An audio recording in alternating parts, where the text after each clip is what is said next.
না এটাও ভাবো, ওধারে পাকিস্তানে আটা কিনতে গেলেও ভাবছে, ওরে বাবা, এধারে বাংলাদেশে সবজি কিনতে গেলেও ভাবছে, ওরে বাবা। আর ভারতবর্ষে মোদিজি 1 বছর সোনা কিনতে বারণ করছে।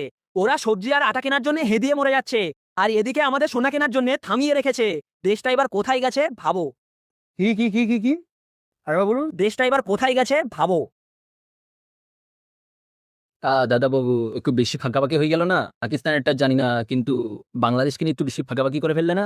আমরা তোমাদের পাঠানো পেঁয়াজ ফেলে দিই, মনে আছে সেই পেঁয়াজের কাহিনী? দেখে নাও। বাংলাদেশ না খেতে মরে যাবে। বাংলাদেশে যদি আলু পেঁয়াজ না পাঠানো হয়, আলু পেঁয়াজের দাম ওখানে 5,000 টাকা হবে। আমাদের ইন্ডিয়া থেকে কোনো প্রবলেম নেই, ইন্ডিয়া থেকে পারমিশন আসে, কিন্তু বাংলাদেশ সরকার নিচ্ছে না। বলে দেশে পেঁয়াজ নাকি আসে, ওরা বলছে যে পরিমাণ বাংলাদেশে পেঁয়াজ আছে আমাদের চলে যাবে।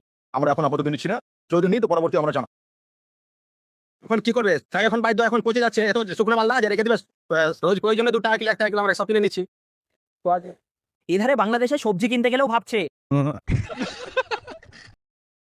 হ্যাঁ, এবার আসো গরুর বিষয়ে।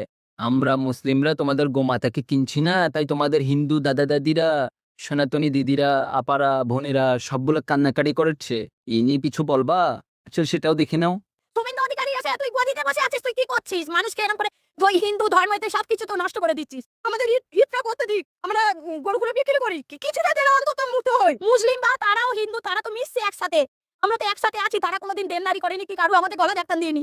ওদের কুরবানিটা ওদের করতে দাও, আমরা বাঁচি। আমার মতন মহিলা, আমি মহিলা সমিতি থেকে 5 লাখ টাকা নিয়েছি, চলো আমার ব্যাংকে সব আমি জমা দিই, সুদ আসল। কি অবস্থা হচ্ছে? আমার স্বামী ভ্যান চালায়, আমরা এইভাবে বাঁচি, তাহলে আমাদের বাচ্চা কাচ্চা সব আছে, তাহলে আমরা কি করে খাবো? আমাদের আর ঘুম নেই, রাত্রে ঘুম নেই, চিন্তায় মাথা খারাপ হয়ে যাচ্ছে। আমরা কি করবো? কিছুই করার উপায় নেই। দেখলে তো, আমরা না কিনলে তোমাদের পেট চলে না, আবার তুমি শালা আমাদেরকে ভিখারি বলতে আসো। তোমাদেরই খাওয়ার অভাব পড়েছে, গরু বিক্রি করতে না পারলে তোমরা মরে যাবে। আমাদের ছাড়া তোমরা অচল, বুঝতে পারলে? টাকলার কথা কোথায় ফিট করো তুমি? আমরা তোমাদের মতো মানুষদের গণি না, যারা মাছের কাঁটা খাওয়ার জন্য পাগল হয়ে যায়, যাদের ক্ষমতা মাছের কাঁটা কেনার, তারা যারা পুরো মাছ খায় তাদেরকে আবার ভিখারি বলে। কথাটা খুব হাস্যকর হয়ে গেল না দাদা? আমরা খাই পুরো মাছ, তোমরা খাও সেই মাছের কাঁটা। বুঝলে পাকানা সনাতনী? আগে লেভেলে আসো, তারপরে কথা বলিও।